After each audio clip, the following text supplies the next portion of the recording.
Let's talk. John Brown. The Sun Rising, James I and the Dawn of a Global Britain. In 1603, England was on the edge of crisis. Queen Elizabeth I had died, bringing the Tudor line to an end. If you think that you know all about James I because you've watched a couple of TV series, well, prepare to have your mind scrambled, your brain rearranged, because the person who has written the book that will put James I in his rightful place in British history is my first guest of the week. Professor Anna Whitelock joins me live on the line now. Professor, good morning to you.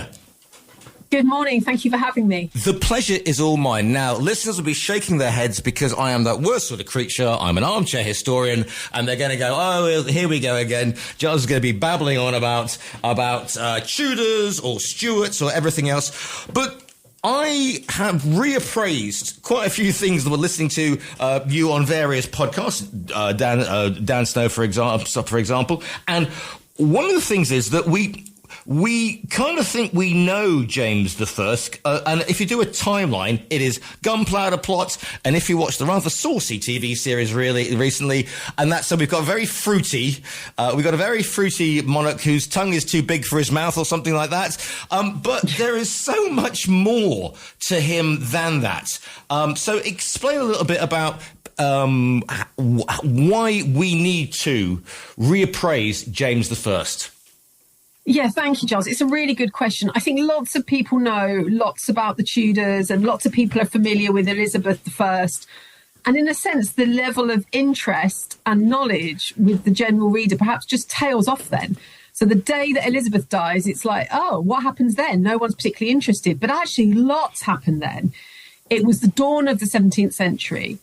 And of all things, the Scottish king, who was, of course, the Scots were the great rivals of the English, takes the throne, peacefully takes the throne, against all the odds, comes to the throne. And then this whole new period of exploration around the world, attempts to kind of bring peace at a time of war and ambition, comes to the fore. And so James is this character that, as you say, many people don't know, or they kind of dismiss him as the footnote to the beginning of the Civil War and all that happens then. But actually, he's really important in his own right. But also the things that are going on in the world. I mean, lots of people think about history and they're like, yeah, whatever, it was like centuries ago. But actually, in order to understand what's going on now, we actually need to know what's going on then. And that's what I really wanted to think about. And even things like the Strait of Hormuz, which is on the news all the time at the moment and is being fought over with the Iranians, the Americans and so on. The Strait of Hormuz at that point was controlled by Persia was before Iran.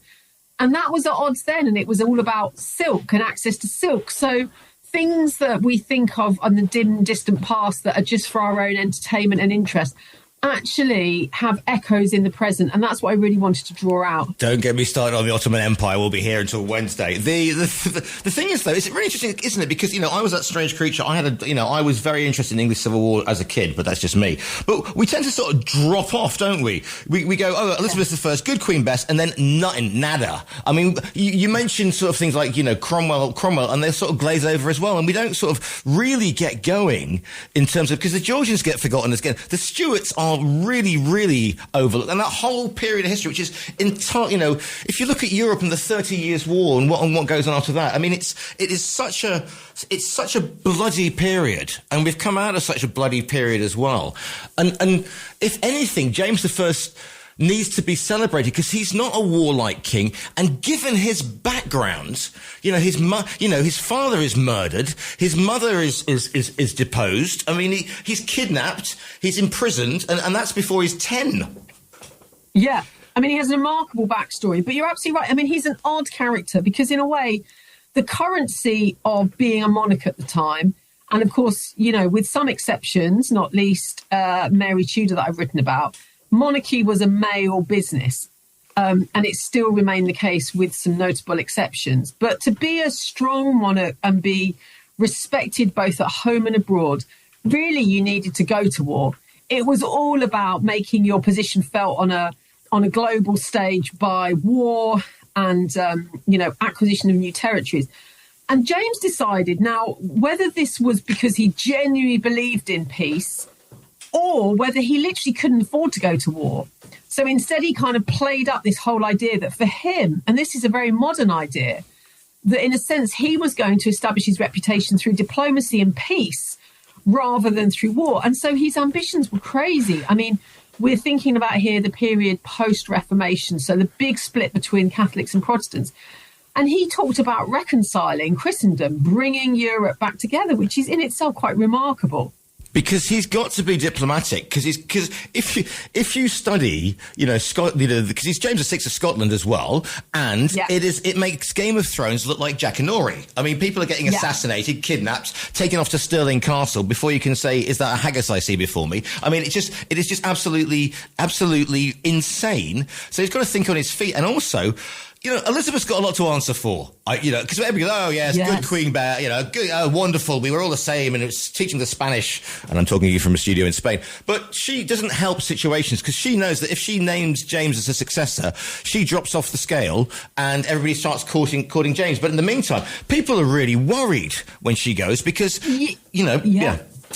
Well, no, you're absolutely right. I mean, you know this stuff, but I mean, I would argue that Elizabeth I is one of the most overrated monarchs in history, because one of the things that a monarch has to do, it's their prime responsibility. And it's actually true. If you think back to Elizabeth II, of course, and we're marking our 100th birthday this week. But if you think about Elizabeth II, even in a time of constitutional monarchy where where power doesn't reside in monarchs in the same way, one of the things that Elizabeth II was really keen to ensure and foregrounded in the last months of her reign was succession.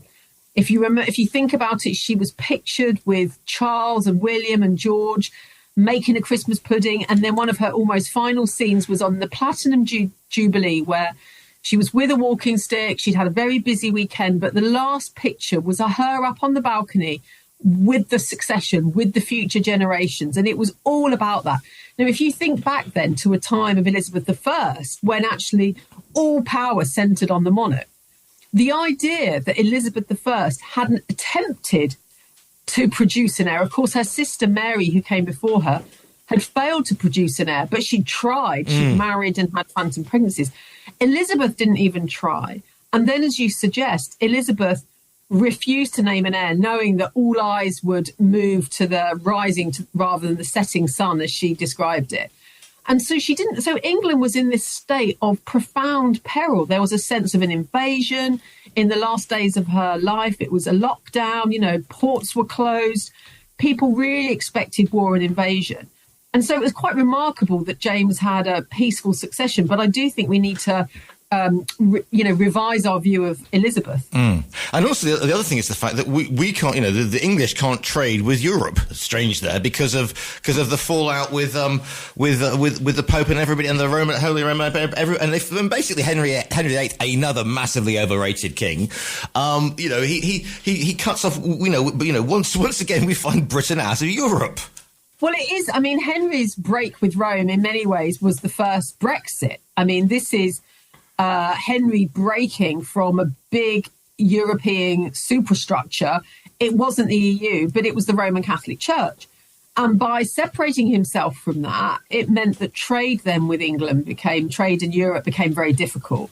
And this was what, again, when James came to the throne, after years of war with Catholic Spain, the Spanish Armada and so on during Elizabeth's reign, James was like, look, guys, we need to try and restore relations with Europe.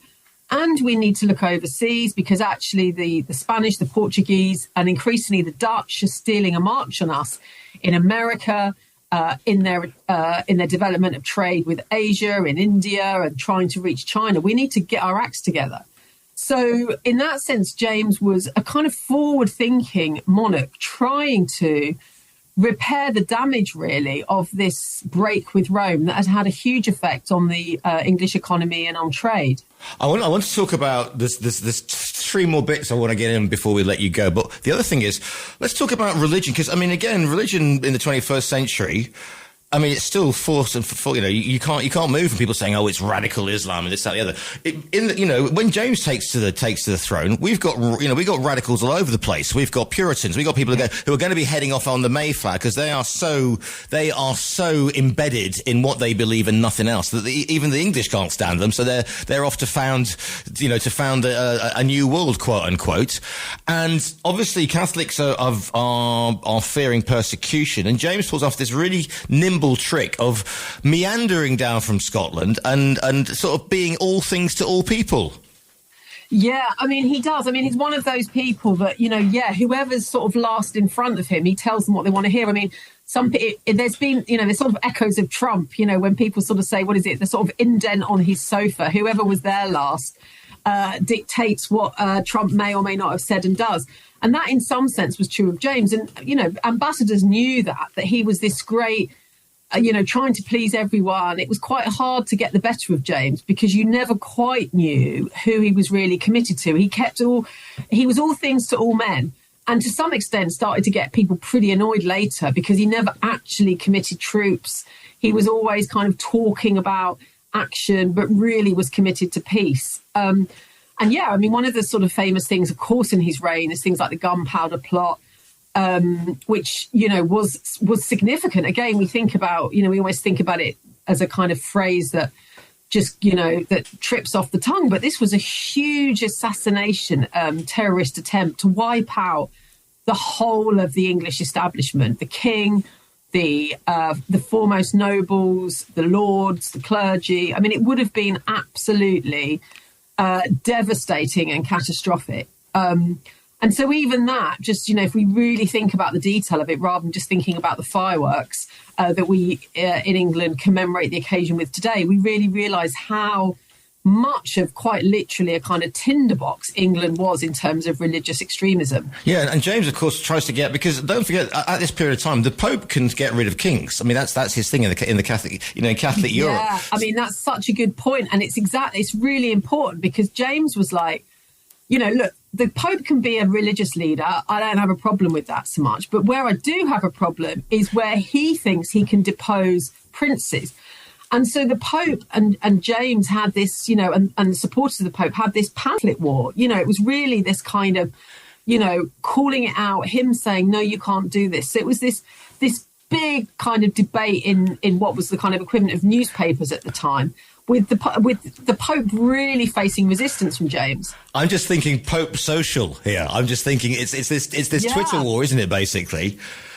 Well, I mean, in a way, modern parallels can be quite crass, but actually, when you think about it, what's going on here? It's about war, or it's about trade. It's about trade and diplomacy. It's about trying to find new territories, new lands. And the other thing that James does, which if we make comparisons with President Trump hasn't yet done yet, is use his family to make dynastic alliances.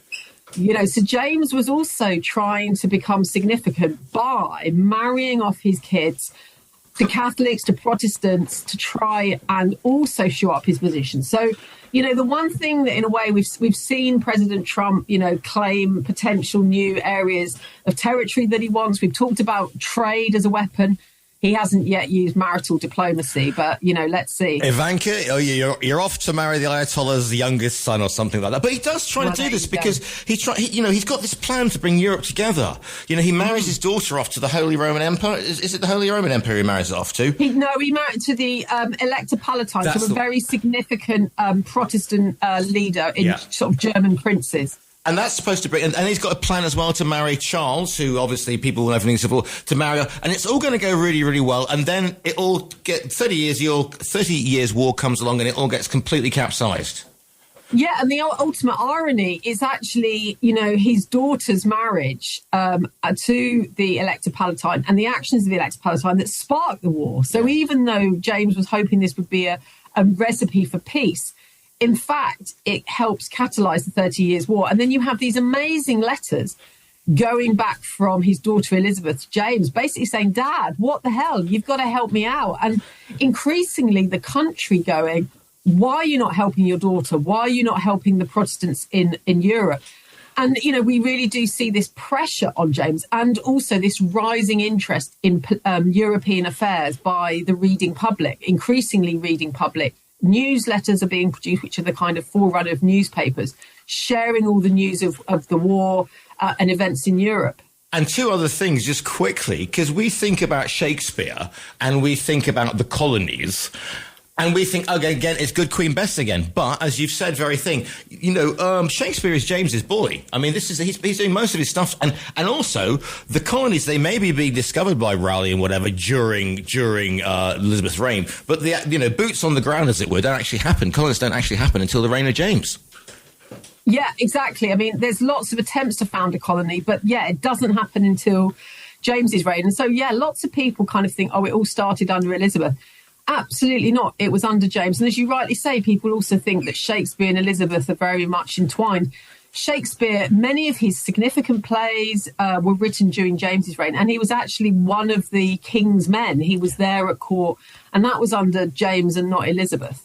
How are you hoping that people will regard James after this? Not as somebody who had, questionable friends and, was being rather fruity and a rough. I mean, he's so much more than that, isn't he? Yeah, I mean, I wanted people to think he's a much more kind of complicated modern character, this kind of diplomat and philosopher and writer. But also I want people to think, actually, which is what I wanted to do in the book, which was think, actually, let's not fall for this idea that it was all about England. England and Britain as it was becoming was such a bit player in global politics. And, the world was laughing in many ways when the English tried to go and trade with them. And in a way, it's trying to put Britain back in its historical place and to understand global politics at this point from a different perspective. So many histories are written in a very Anglo-centric way, and we big ourselves up as a result of that. But we kind of need to understand our place in the world, in the 16th, 17th century. The book is called The Sun Rising, James I and the Dawn of a Global Britain. It's by Professor Anna Whitelock, who was speaking to you today. Listeners, you can order it via our own virtual bookstore. But if people want to find you online, where's the best place to find you? Find me on my www.annawhitelock.co.uk, on X or, the usual channels, really. And often I write in the mainstream newspapers, and again, that's promoted on X. So, I'm in various places. Have a read of the book, and there's listen, obviously, to podcasts and other press articles that I've done in and around the book. The book is called The Sun Rising. It's by Anna Whitelock. Anna, it's been an absolute pleasure to speak to you this morning. My pleasure. Thank you so much for having me.